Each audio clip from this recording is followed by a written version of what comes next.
Hey guys, welcome to Mindful Conversations with Elia Bean. I have a wonderful guest today, Jan-Willem van der Heiden, and he is a wonderful men's warriors coach. He's in Bali right now, and he's joining us from Bali.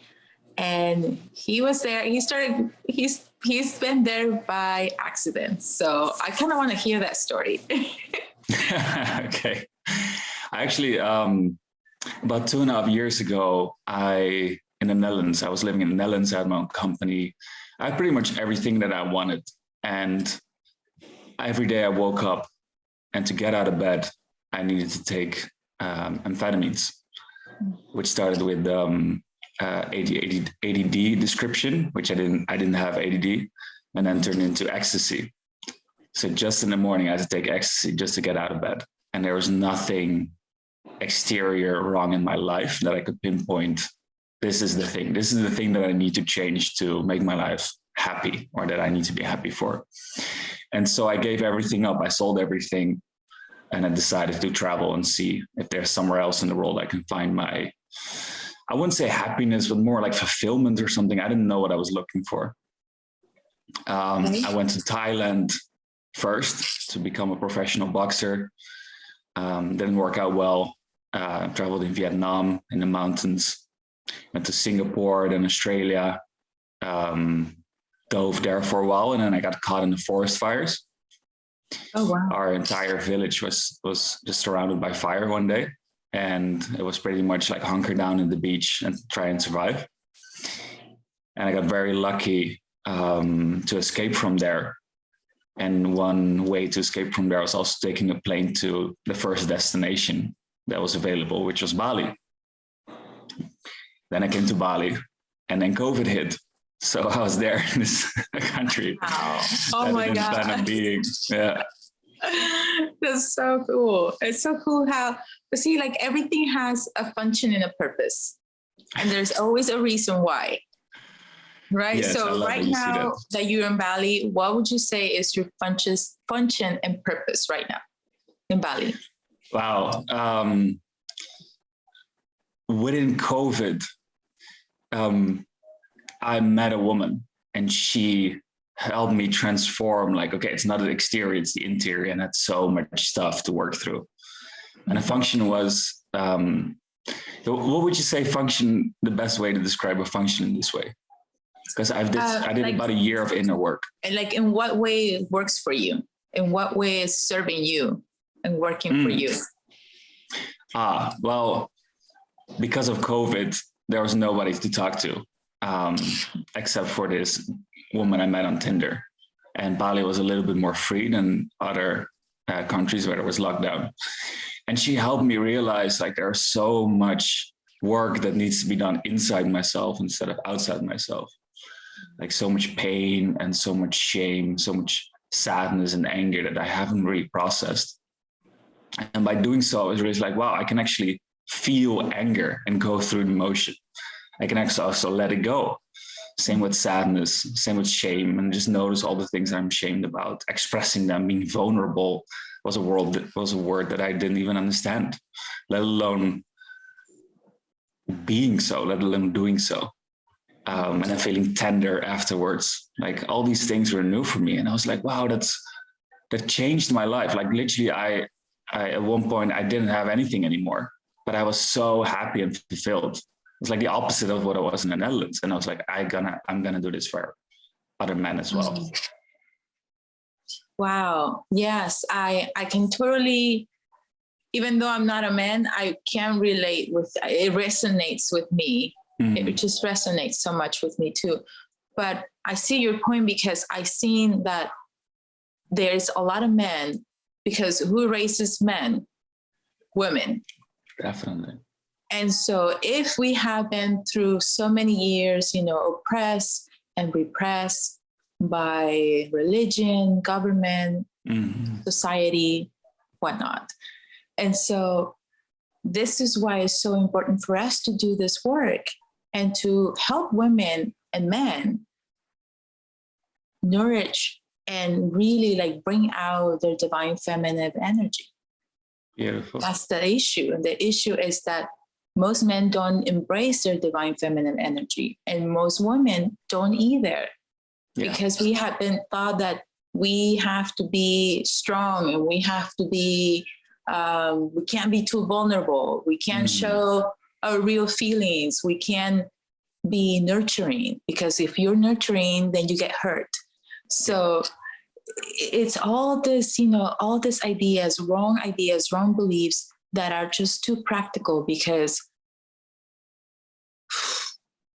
most people don't really, I would say most people don't really practice their, right brain, which is divine feminine energy. Yeah. That's how I got saved. Creativity, everything that is creative, it belongs to the divine feminine energy. And it doesn't matter whether you're, female or male, we both have it. And there has to be a balance between it. But there hasn't been a balance because we have been taught that we need to suppress the divine feminine energy and, just emerge of the masculine divine energy, which the masculine is the one that holds the feminine. I also, I love that. Both need to be, they both need to be. Yeah, but I love that. I also see in every person that the conscious is more the masculine energy, and the subconscious is more the feminine energy. The feminine. Yes. The subconscious actually creates and manifests. Exactly. And everything is in the subconscious. 95% of the brain, it's subconscious. Only 5% of our brain is consciousness. Yeah. So imagine we go through the whole day just working on that little 5% of our brain, trying to be practical and logical. It doesn't really work. I've been there myself. No, it's like now I tell people, it's like don't, some people say like, don't trust your instinct too well. And I was like, no, it's completely the opposite. You have to trust your instinct. Like, first feeling that you get is like, trust it. That's it. That's it. Because it's your only truth. Ooh, give me. So that is the only truth that you have. So it doesn't make sense that, people will tell you that don't use your instinct. I mean, that is like your savior right there. Yeah. Your guide. That's your guide. There's ways to practice it even. Like some people don't have a way to actually listen or hear their intuition. But there's ways to practice, like even going to a restaurant, and we use our logic brain to pick out what we want to eat. But if we just scan the menu and feels where feels where our body wants to go, and then pick that, and you'll see that's actually the juiciest, the most delicious thing you'll have. Oh my gosh, yes. Yeah, that's when we practice mindfulness. Yeah. Mindfulness with everything. Mindful eating, mindful this, mindful that. Yes, absolutely. Oh my God. And so is this something that you teach in your coaching business? This is what you teach men? I mostly help with, there are tools and ways I can help men, but mostly what I do in the overall scheme and overall skill of things is I empower them to when they feel sad, they can actually feel the sadness without being overwhelmed.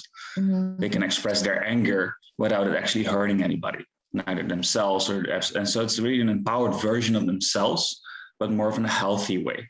And also to chase their dreams and not be stuck by, this is a massive to-do list or overwhelming anxiety. The same way I got stuck as well by anxiety for a long time. Oh, so wow. I help also create safety around fears, whether that's going into a relationship, whether that's starting their own business. Yes, absolutely. I resonate so much with everything that you're saying. Like before I became a therapist, I was going to therapy because I had, anxiety and depression and insomnia and whatnot. And so, yeah, I totally resonate with you. This is, I think, because we are empaths. That's the thing, is that because we are empath, we see things on both sides of our brain, because the right side it's our empathy. It's that compassion, that nurturing side of us.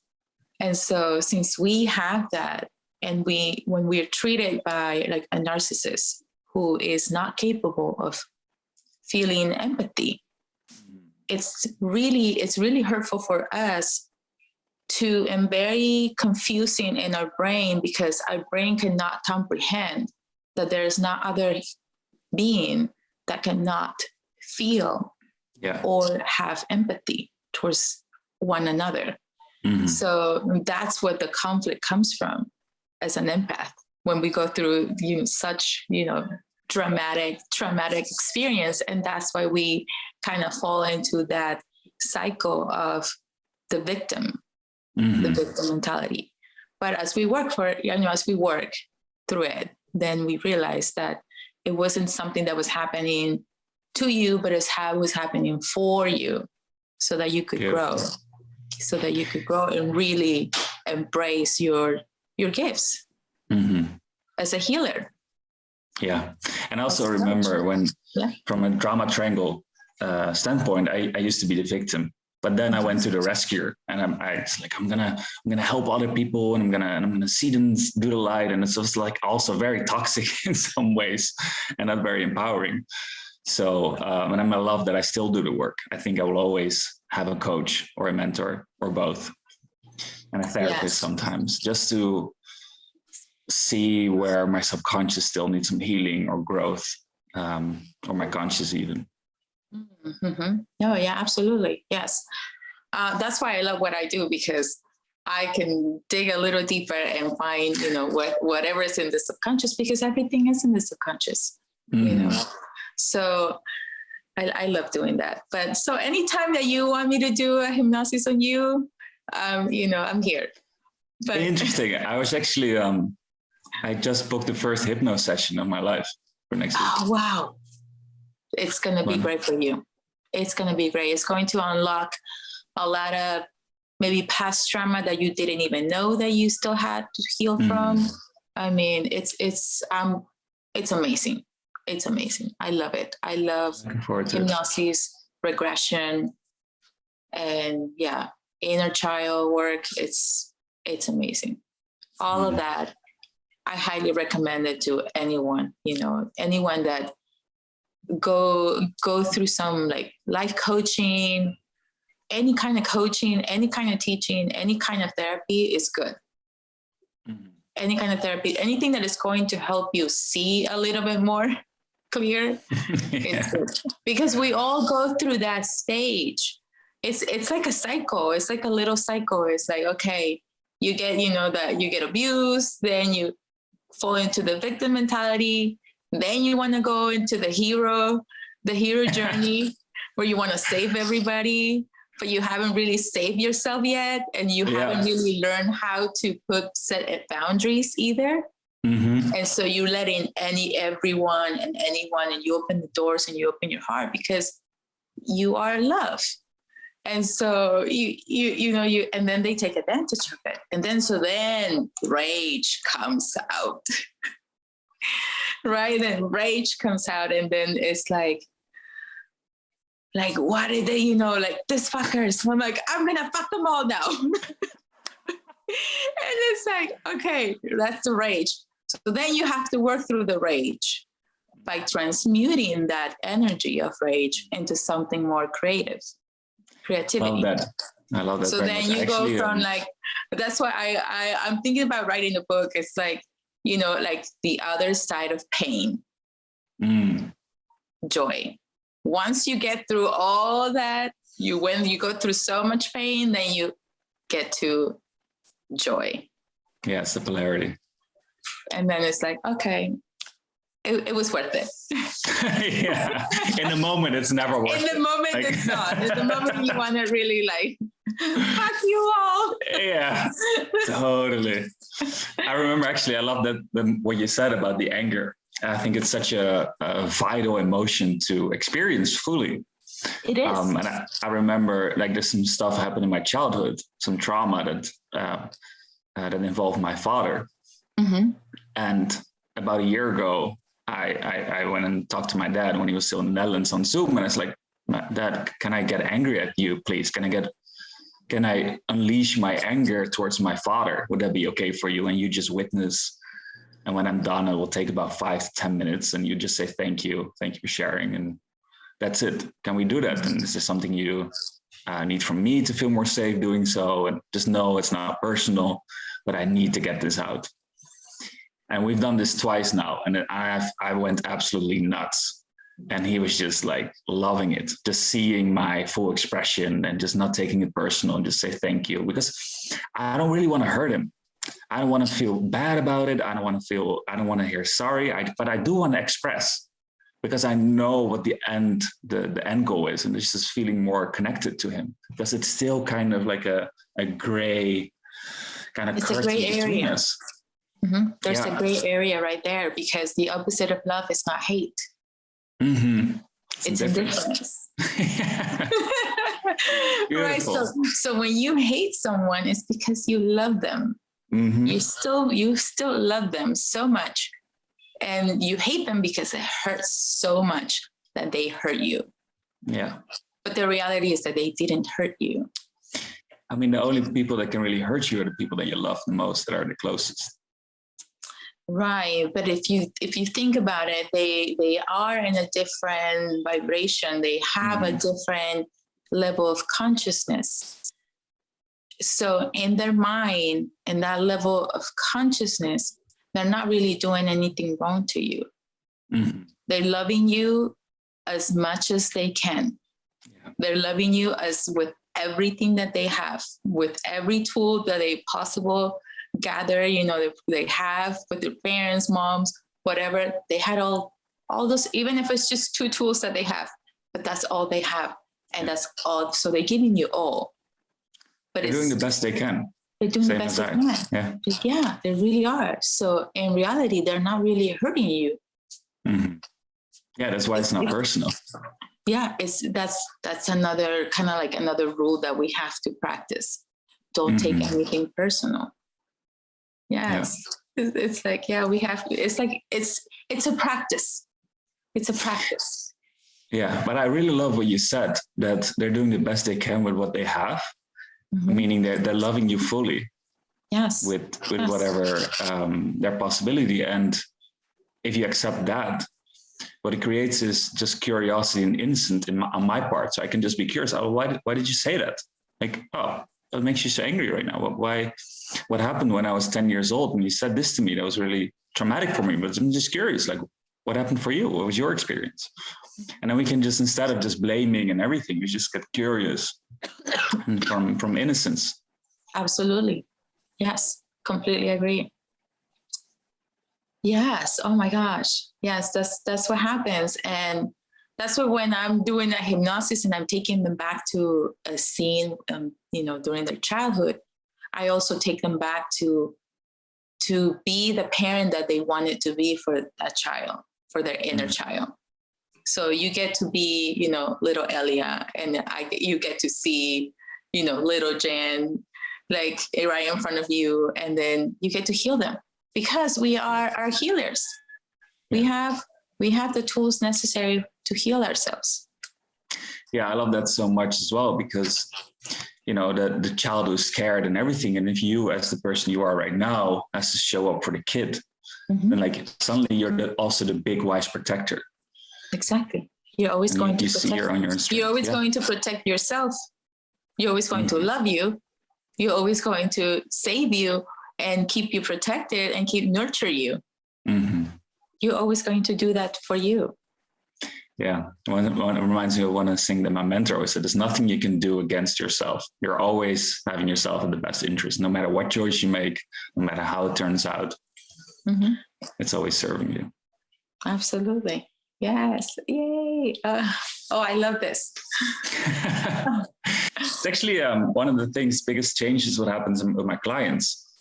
They say something like, oh, my wife is cheating on me. And it's like, I hate her for it. And it's like, okay, why do you want her to cheat on you? How is that serving you? Like, why do you want to have no money, for example? They always like, if I only had money, I would be happy. It's like, well, how's it serving you at the moment that you don't have any money? And then suddenly all these stuff comes like, well, I asked for support.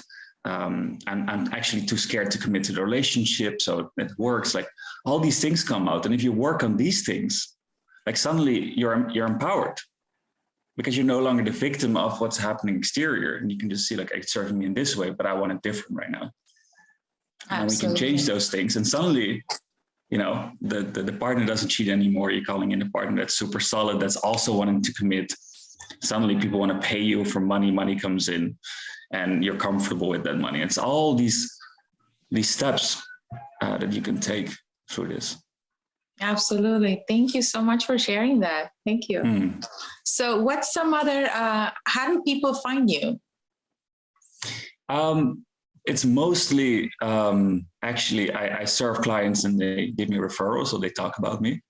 So I have a website and Instagram, but I don't much use it very much. It's always like, somebody hears from me from somebody else, and then they talk to me. But my Instagram, I have an Instagram. I just created a Facebook. And I have a website. It's called thewarrior.coach. Okay, excellent. All right. Excellent. Thank you so much for joining me today. Thank you for a wonderful conversation. Thank you. So thank you, guys. It was amazing. This was an amazing conversation. I would love to just keep it going. Thank you. Me too. Thank you. Glutathione is a big word. It's the body's own master antioxidant. It's a scavenger for free radical, bacteria, and viruses. There are no products in the market with the ingredient NASET. NASET increases the production of glutathione that's in our body already to strengthen and enhance our immune system, elevate sense of well-being, support muscle strength and endurance, cognitive function, and liver support. It helps with increased energy and blood sugar regulation. Get your bottle of GSH Plus from www.salvationnutra.com.